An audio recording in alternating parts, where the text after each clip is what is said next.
하나님께서 이 대림절 네 번째 주일에 우리에게 주시는 말씀 마태복음 1장 18절부터 25절까지 말씀입니다. 예수 그리스도의 나심은 이러하니라. 그의 어머니 마리아가 요셉과 약혼하고 동거하기 전에 성령으로 잉태된 것이 나타났더니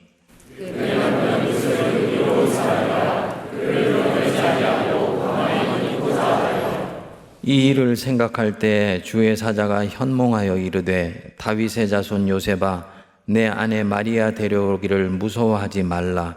그에게 잉태된 자는 성령으로 된 것이라.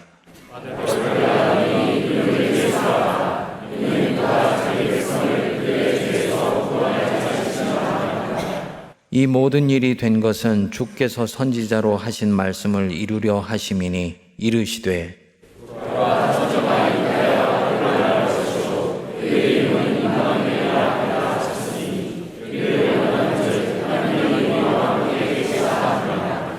요셉이 잠에서 깨어 일어나 주의 사자의 분부대로 행하여 그의 아내를 데려왔으나 아들을 낳기까지 동침하지 아니하더니 나음의 이름을 예수라 하니라. 아멘.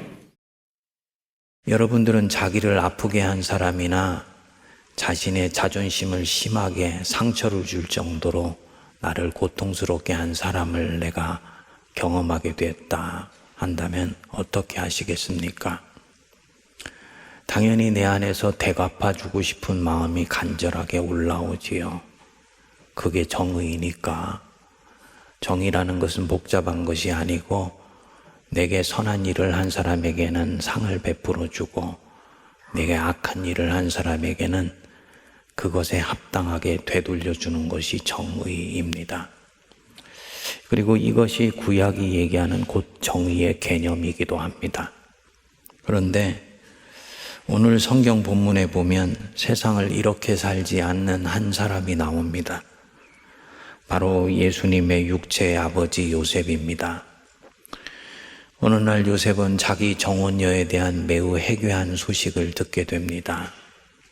정혼녀 마리아가 아기를 가졌다는 소식을 들은 것입니다. 얼마나 큰 충격이었을까요? 온갖 종류의 분노와 모멸감과 수치심이 요셉을 덮지 않았겠습니까? 그도 그럴 것이 지금 이 잉태는 성령으로 말미암아 이루어진 것을 아직 알지 못하고 있으니까 이런 감정이 드는 것은 당연하겠지요. 그런데 그럼에도 불구하고 이 요셉은 의외의 결정을 합니다.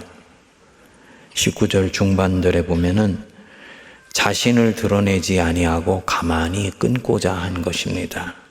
여기서 드러낸다는 말은 헬라어로 데이그마티조라 그러는데 원뜻은 자기를 드러내어 존재감을 보인다 이런 뜻이 아닙니다. 본보기를 만들어 앞에 내놓다, 공적으로 불명예를 주기 위해서 폭로하다 이런 뜻입니다. 유대인의 법으로는 정혼녀가 다른 남자와 몸을 섞게 되면은 그것은 간음죄에 해당됩니다. 남자는 이 여자를 공의에 고소하게 되고 그리고 공의에는 절차를 통해서 이 여자에게 돌팔매질을 하게 됩니다. 이 돌팔매질을 통해서 결국은 죽게 되고 그렇지 않으면은 살아남아도 그 동네에서 내어 쫓게 했습니다.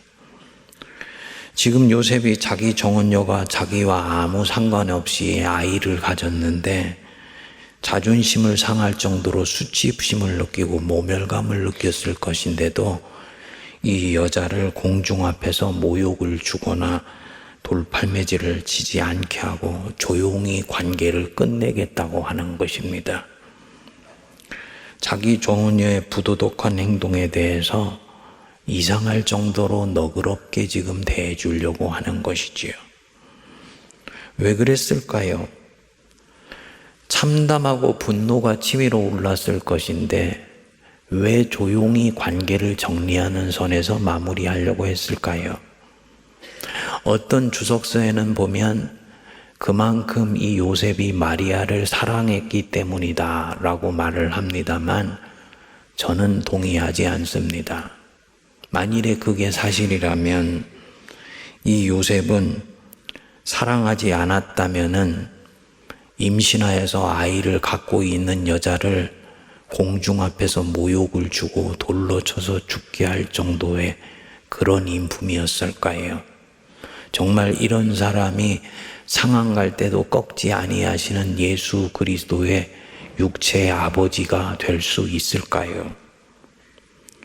저는 그렇게 보지 않습니다. 그렇게 보기에는 이 19절 앞부분에 나오는 한 문장이 너무 강력해요. 그의 남편 요셉은 의로운 사람이라. 여기서 이 의로운 사람, 요셉의 일반적인 품성을 말하는 것입니다. 지금 이 케이스만이 아니라 일반적인 삶의 상황에서 나오는 요셉의 품성은 의로운 사람이다. 헬라어로는 여러분들 잘 아는 단어 디카이오스입니다. 바울이 자주 쓰는 하나님의 의라고 할 때 그거하고 같은 어원입니다. 구약과는 뜻이 달라요. 구약에서 의, 정의는 아까 말씀드린 대로 선을 행한 자는 상을 주고 악을 행한 자는 벌을 내리는 것입니다. 이게 하나님의 의입니다. 구약의 사람들은 하나님이 그런 하나님이라고 알았습니다. 그분은 엄한 재판장 같으셔서 인간이 지은 죄악에 대해서는 엄히 경계하시고 벌을 내리시며 선을 행할 때야 은혜의 상을 주신다라고 믿었습니다. 그런데 하나님이 인간이 되어서 이 땅에 오셨다는 것을 알았을 때 이들은 깨닫게 됐어요. 우리 하나님은 그런 하나님이 아니시구나. 우리 하나님은 무서운 심판장이 아니시고 너그러우시고 관대하시며 품이 넓으신 하나님이셨구나. 예수님이 수시로 이 하나님을 소개했어요. 얘들아, 하나님은 그 해를 선인과 악인에게 고루 비추시며 비를 의로운 자와 불의한 자에게 골고루 내려주신다. 하나님은 어떤 하나님이시냐? 너희들이 생각하는 것보다 훨씬 관대하신 하나님이시다. 그분은 너그러우신 하나님이셔. 그분은 선한 자에게 뿐만 아니라 악한 자에게도 햇빛을 내려쬐 주시고, 그리고 의로운 자에게 뿐만 아니라 악한 자에게도 비를 내려주시는 하나님이시다. 당신을 믿고 따르는 사람뿐만 아니고 믿지 않는 사람들까지도 그분은 품으시고 보살펴 주신다. 왜냐? 그분은 창조주이시기 때문이야. 맞지요? 세상에 있는 모든 만물은 하나님이 품으셨다가 낳은 거예요. 그러니까 하나님은 어머니의 마음으로, 아버지의 마음으로 존재하는 모든 것을 일반 은총으로 보존해 주세요. 그러니까 우리가 생각하는 것보다 하나님은 훨씬 품이 넓으신 하나님입니다. 내가 이 하나님 믿는다면은 그리스도인은 하나님을 닮아서 마음이 탁 트여야 됩니다. 품이 넓어야 돼요. 옹색하고 옹졸하면 안 됩니다. 이게 복음에는 하나님의 의가 나타나서 라고 할 때 그 의예요. 그러니까 신약에서 의롭다는 것, 그거는 죄인을 바로 벌하지 않고 긍휼을 베푸신다. 이게 하나님의 의예요. 그분은 용서하시되 70번씩 7번도 용서해 주신다. 이게 하나님의 의예요. 둘째 아들이 집 나갔는데 돌아오도록 끝없이 기다려 주신다. 이게 하나님의 의예요. 너그러움이고 관대함입니다. 한자로는 관용의 덕을 가진 분이다 라고 말할 수 있는 거예요. 우리 예수님의 아버지 요셉이 바로 이 품성을 가졌습니다. 그래서 자기를 아프게 하고 수치심을 준 정은녀를 혼내주려고 하지 않고 조용히 끊어버리고 정리하려고 한 거예요. 뱃속에 아기까지 있는데 그렇게까지 할 필요는 없다. 조용히 끝내자 라고 생각한 겁니다. 그리고 성경은 이런 요셉을 놓고 뭐라고 한다고요? 요셉은 의로운 사람이다 라고 말씀한 거예요. 우리가 일반적인 당시의 상식으로 보면 뒤가 무른 사람이고 자존심도 없고 배알도 없는 사람이고 율법에 엄한 법도가 있는데 그것을 활용할 수도 있는데 하지 않은 사람이에요. 타자의 죄악에 대해서 들춰내려고 하기보다는 덮어주고 가려주는 것. 이게 오히려 의로움이라는 거죠. 공인이 이렇게 했을 때는 다른 문제입니다만 사적인 영역에서 일어난 일은 이렇게 하는 게 의로움이라는 겁니다. 누가 생각납니까? 노아의 아들들 생각나지요. 노아가 홍수가 끝나고 방주에서 나와서 그냥 만취해버렸어요. 아마도 방주 안에서 초긴장하다가 긴장이 확 풀렸기 때문이겠죠. 그런데 그만 너무 취해서 발가벗고 잠이 들었네요. 그 아들 중에 함이 이것을 보고는 나가서 형제들한테 말했습니다. 아버지가 발가벗고 지금 잠을 자고 계세요. 아버지 치부를 알린 거예요. 이 말을 들은 셈과 야벳이 옷을 가져다가 자기들의 양 어깨에 메고 뒷걸음질 쳐서 들어가서는 아버지의 하체를 덮었어요. 그리고 그들의 얼굴을 한쪽으로 돌이켜서 아버지의 그 부끄러운 부분을 보지 않은 거예요. 아버지의 부끄러운 행동을 들춰내지 않고 덮어주고 숨겨주고 가려준 것이지요. 이게 관용이고 너그러움입니다. 노아가 이런 셈과 야벳을 축복했다 그랬습니다. 여러분, 기독교 신앙에서는 정의도 중요하지만 관용이 더욱 의롭다고 높임받습니다. 공의도 중요하지만 공의보다 너그러움이 더욱 의롭다고 인정받습니다. 하나님이 너그러우시고 품이 넓으신 하나님이기 때문입니다. 사실 말씀이 육신이 되어 우리 가운데 오신 이 사건은 하나님이 얼마나 너그러우신 분이신지를 우리에게 전형적으로 알려줘요. 전에 말씀드렸던 스탠리 하워마스가 덕과 성품이라는 책에서 이 성육신 사건은 하나님의 너그러움을 보여주는 극치에 해당된다 라고 말하면서 두 가지의 큰 교훈이 있다고 얘기를 했습니다.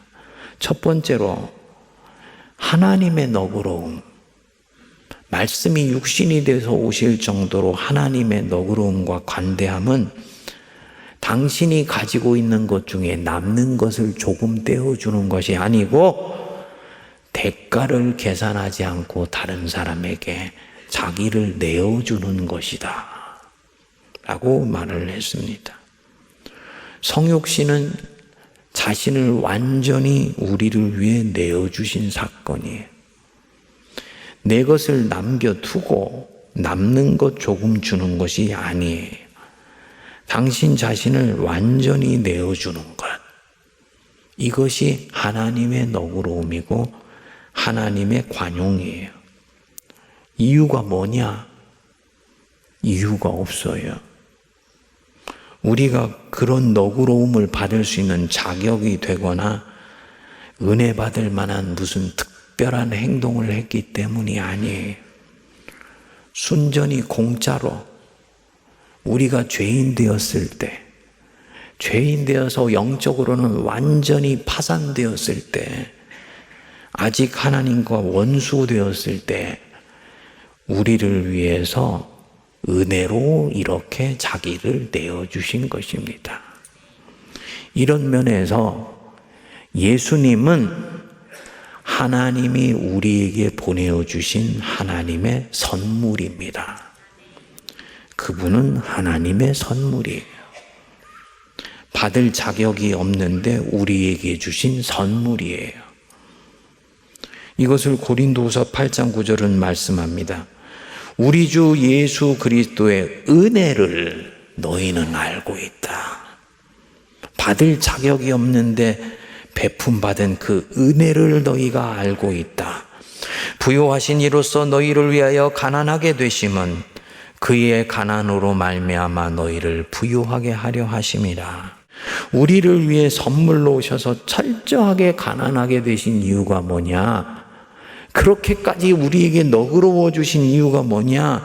다른 이유가 없다. 그 가난으로 우리를 부요하게 해주시려고 그런 것이다. 여러분, 이게 너그러운 거예요. 너그럽대 너무 너그러워서 완전히 자기를 비우기까지 너그러운 것입니다. 한자로는 관용이라 그러는데 영어로 제너러시티 같은 말입니다. 예수님의 아버지 요셉이 이렇게 합니다. 그는 조용히 끊고 마무리하려고 했는데 꿈에 주님의 사자가 나타났어요. 그 마리아는 성령으로 잉태된 것이다. 그녀를 데려오기를 두려워하지 말라. 요셉이 어떻게 합니까? 24절 우리 같이 읽겠습니다. 요셉이 잠에서 깨어 일어나 주의 사자의 분부대로 행하여 그의 아내를 데려왔으라. 이 여자와 결혼해서 데려오기로 결정한 거예요. 지금 자신의 모든 결혼에 대한 꿈이 산산이 부서져 버리지 않았습니까? 우리는 성탄에 관한 스토리를 너무 서둘러서 미화시키는 경향이 있어요. 그러다 보니까 첫 번째 크리스마스에 있었던 이 인간의 고뇌와 실존의 아픔을 정확하게 움켜쥐지를 못하게 되는 성서 해석에 문제가 생기게 됩니다. 첫 번째 성탄이 오기 전에 이 요셉은 한 차례 결혼의 꿈이 부서져 버린 남자예요. 자기 정혼녀가 아이를 뵀어요. 이 얘기를 들을 때 그 마음이 얼마나 참담했을 거예요. 그런데요, 그 아이를 뵌 여자를 데려오기로 결정해요. 그래서 결혼을 해요. 저라면 절대로 이렇게 못해. 여러분도 절대로 그렇게 안 할 거예요. 그런데 이 요셉은 해요. 이유는 한 가지다. 하나님이 이 일을 진행하시고 계시구나. 내가 사랑하는 하나님이 지금 이 일 속에 역사하고 계시는구나. 그래서 자신은 그 하나님을 위해서 이 여자를 보호해 줘야 한다는 거예요. 자기 인생을 이 여자를 위해서 완전히 지금 내주는 것입니다. 그래서 25절에 보면은 아이를 낳기까지 동침하지 아니하더니 그랬어요. 하나님을 위해서 철저히 자기를 내주고 하나님이 맺게 해주신 자기 아내를 신실하게 살피면서 둥지가 되어주는 겁니다. 정말 예수님의 육의 아버지다운 면모입니다. 둘째, 스탠리 하워스는 계속 말을 합니다. 하나님은 우리가 두려움의 지배를 받지 않게 하시려고 인간이 되어졌다. 이게 무슨 말이냐?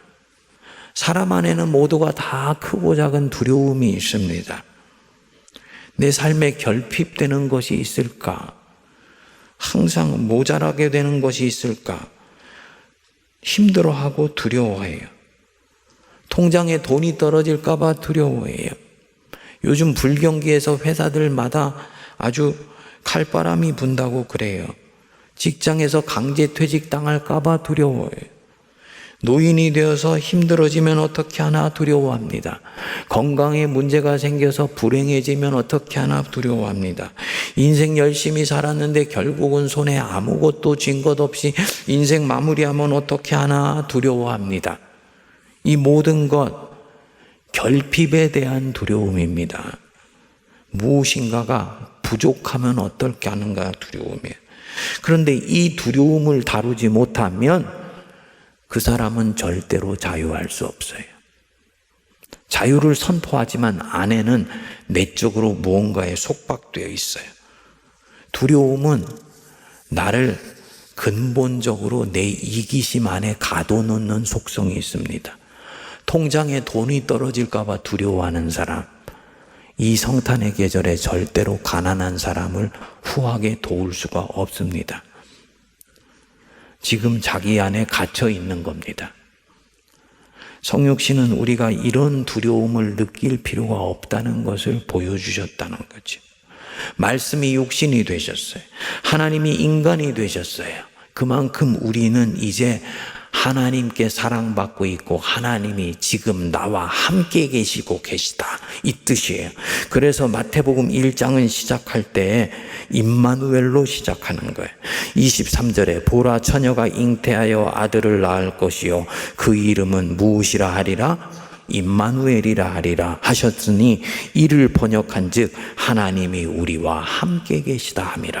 28장 마태복음이 끝날 때 예수님이 이 말씀하시면서 하늘로 올라가세요. 내가 세상 끝날까지 너희와 항상 함께 있으리라. 이 얘기는요, 절대로 우리를 떠나시는 일이 없다는 얘기예요. 구약시대는 하나님이 죄를 지으면 떠나셨어요. 사울이 죄를 지으니까 하나님이 떠났어요. 근데 신약시대는요, 하나님이 당신 택하셨던 백성을 떠나시는 일이 없어요. 왜냐? 우리와 함께 계시겠다고 약속하시고 이 땅에 오셨기 때문이에요. 그래서 잘하건 잘못하건 제대로 하건 시원치 않건 일관되게 우리와 함께 계셔 주세요. 그리고 우리에게 필요한 모든 것을 공급해 주세요. 예수 믿는 자의 특권입니다. 하버마스가 말했듯이 성도가 뭐냐? 성도는 결핍에 시달리는 세계에 살지 않는다라고 믿고 있는 백성이라는 얘기예요. 우리는 결핍에 시달리지 않아요. 물론 외적으로 결핍해 보일 때가 있어요. 저도 있었습니다.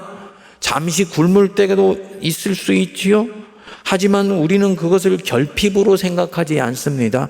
하나님이 지금 뭔가 나를 훈련시키려고 하시는구나. 하나님이 이것도 합력하여서 선을 이루시려고 이 어려운 시간을 주시고 있구나. 이렇게 믿는 거예요. 결핍에 시달리는 인생으로 나를 이끄시고 있는 것 아니다라고 내가 믿기 때문입니다.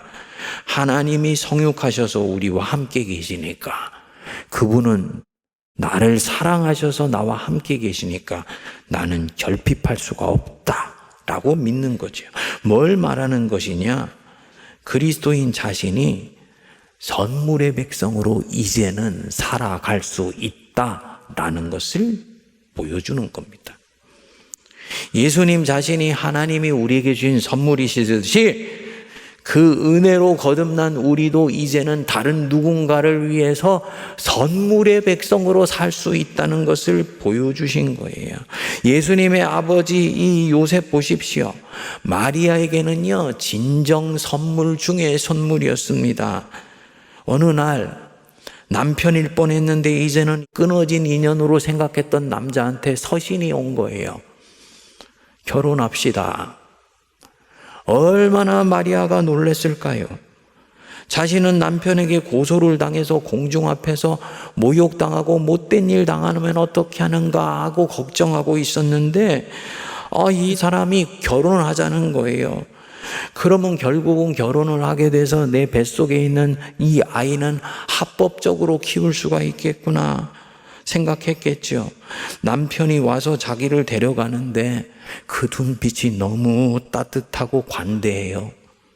자기를 정말 위해 주는 것이 느껴집니다.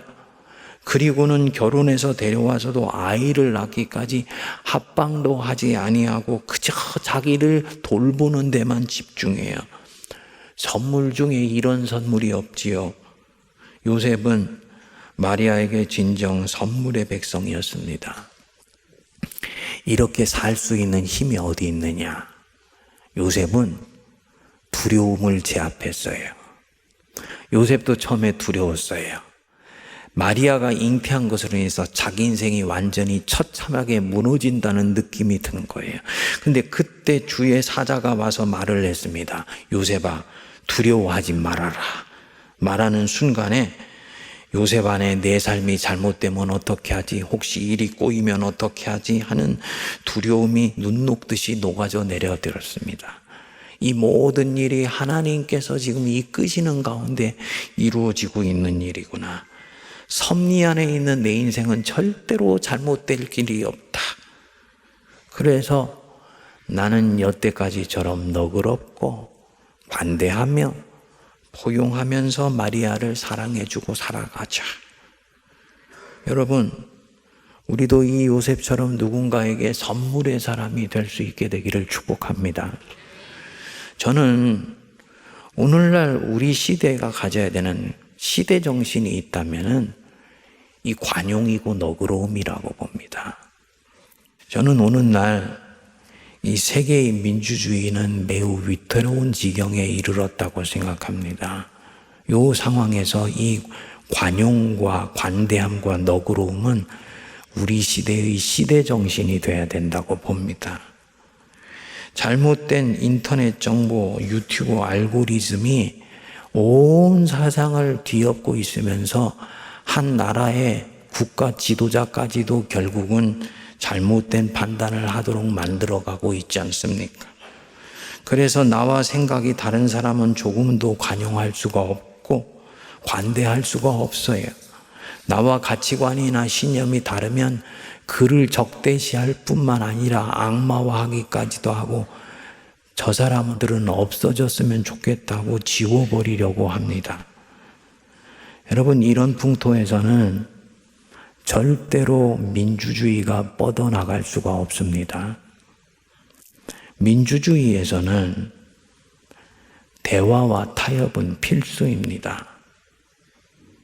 한 나라의 민주주의가 잘 작동하고 있는지는 여당과 야당이 얼마나 대화와 타협을 잘하는지를 보면 알아요. 기브 앤 테이크를 서로 잘 하고 있는가, 이것이 이 민주주의가 잘 작동하고 있다는 증거예요. 그렇게 하지 않는다? 서로가 서로를 적대시하고 있다는 얘기입니다. 민주주의에서는 내가 나를 존중하듯이 나와 가치와 신념이 다른 사람을 존중해 주는 것은 절대 필요합니다. 그런데 오늘날 인터넷에 흐르는 왜곡된 정보와 이 유튜브 알고리즘이 우리를 아주 편협하게 만들어서 혐오와 배제와 차별을 시대 정신처럼 가진 사람들로 몰고 가요. 이런 세상에선 정말 뭐가 필요하냐? 관용, 관대함, 너그러움을 가진 사람이 필요해요.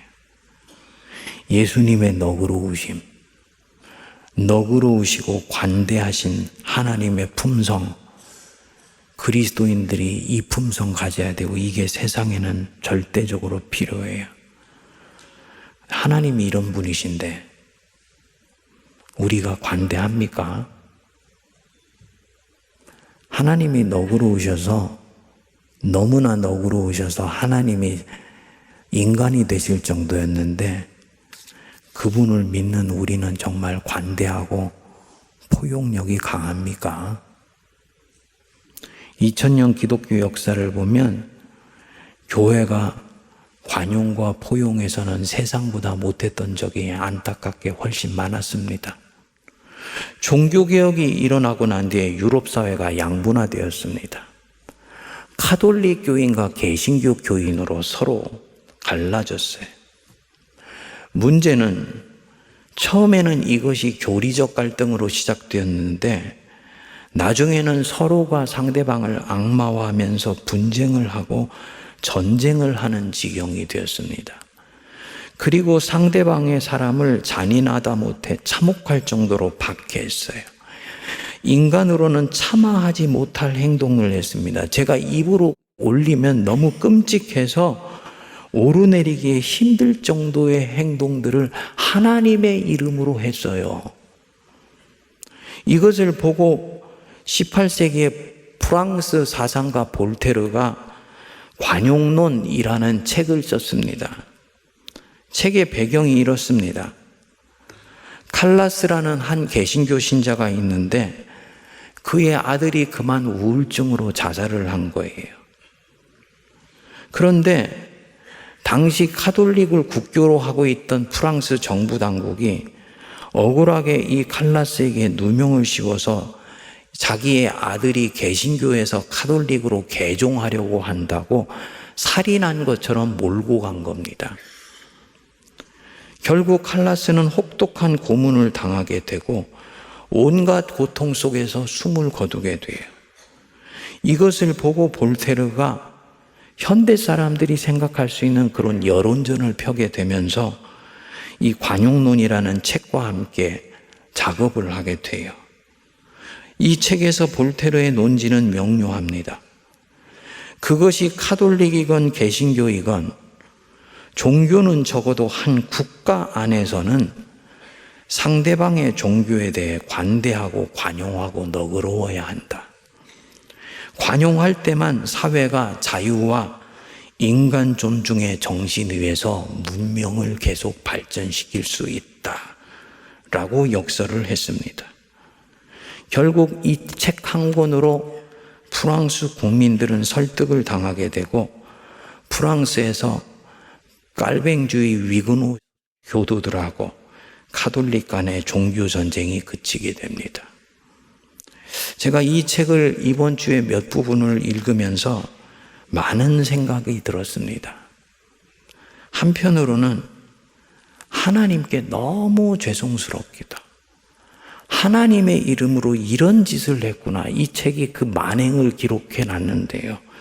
끔찍할 정도로 너무 죄송스럽기도 하고, 한편으로는 세상에 대해서 교회가 참 할 말이 없는 행동을 했구나 하는 자책감도 들었습니다.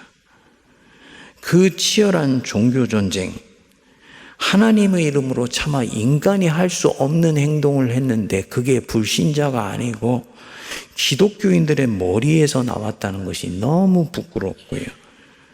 결국 이 종교 전쟁은 개신교나 카톨릭이 자기를 성찰하고 회개해서 끝낸 것이 아니고 철학자의 이성적 사유로부터 전쟁이 끝나게 되었다.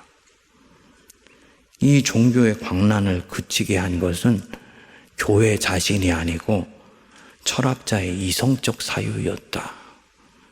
이 시사하는 바가 너무 크더라고요. 여러분, 내가 가진 정치적이고 종교적인 신념은 존중받아야 마땅합니다. 그런데 그것으로 뭔가를 할 때, 어떤 액션을 취할 때 내 안에 뭐가 움직이고 있는지 먼저 들여다봐야 됩니다. 사랑과 관용과 포용과 긍휼과 자비의 마음이 움직이면서 어떤 액션을 하고 있는가? 그건 성령의 역사예요. 반면에 분노가, 두려움이 일고 수치심이 움직이고 있는가? 그것은 천사의 가면을 쓴 마귀의 역사가 내 안에 움직이고 있는 것입니다. 예수 그리스도를 순전히 선물로 받은 하나님의 백성이 우리예요. 그리스도인의 인생 자체가 선물이에요. 인정하십니까? 그 얘기는 내 인생은 선물로 받아서 나는 죄인임에도 불구하고 하나님이 은혜 베풀어 주셔서 살고 있다고 믿는 거예요. 이 마음을 갖고 있으면요, 독해질 수 없어요. 다른 사람에게 옹색해질 수 없어요. 이 마음을 갖고 있다면 나도 용서받은 죄인이니 저 사람에 대해서 너그러워져야 된다라는 마음이 있는 게 당연한 거예요. 근데 왜 예수 믿는 사람들이 더 옹색하게 보일까요?